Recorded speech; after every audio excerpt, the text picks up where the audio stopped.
alam nyo, hindi tayo bumabalik sa pagkabata. Hindi nagre-rewind yung ating edad. Diba? Kaya habang ito, malapit na ako maging matanda. Tumatanda na ako. Kaya kailangan ko talaga siyang mag-take. Kailangan ko mag-take talaga ng collagen. Kasi itong collagen is nakakapagpabata daw. Kaya nga tinitake ko to lagi eh. Kasi ayaw kong dumating yung time na, diba? Tumanda. Hindi naman talaga natin may iwasan yung, alam mo yun, yung tatanda talaga, diba?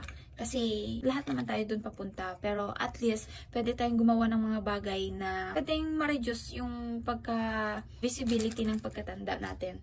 Kaya ito, take lang tayo ng collagen, any collagen na kaya nyo, na pwede or nang hiyang nyo, any collagen, basta na i-take nyo guys. Kasi ito yung kailangan natin para hindi masyadong visible. Tignan nyo, ang daming matatanda, ang daming bata pa na nagmumukhang matanda. Kasi hindi naman talaga nila inaalagaan yung sarili nila na laging rason is okay lang kasi doon lang naman pupunta eh. Pero syempre tayo na educated. Kailangan natin i-educate yung sarili natin na alagaan yung sarili. Kasi ito yung magiging puhunan natin eh. Na hindi naman sa lahat ng araw is bata pa rin tayo, diba? Lipas ang araw, diba? Yun. Kaya take lang. Take nyo lang yung collagen.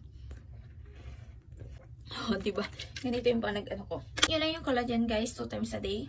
So, ito yung ginagamit ko. This is Simply Supplements products. Ito yung ginagamit ko para maiwasan daw o para ma-reduce daw yung pagiging matanda natin. Kaya tignan nyo naman, medyo, hindi pa naman halata na matanda ako, pero papunta na tayo dun eh, kaya alagaan natin yung sarili natin. Ito, try nyo na lang to. Ilagay ko na lang dyan sa yellow basket pag gusto nyo. If hindi, hanap kayo ng mga collagen na magiging hiyang nyo o ng mga magugustuhan ng katawan nyo.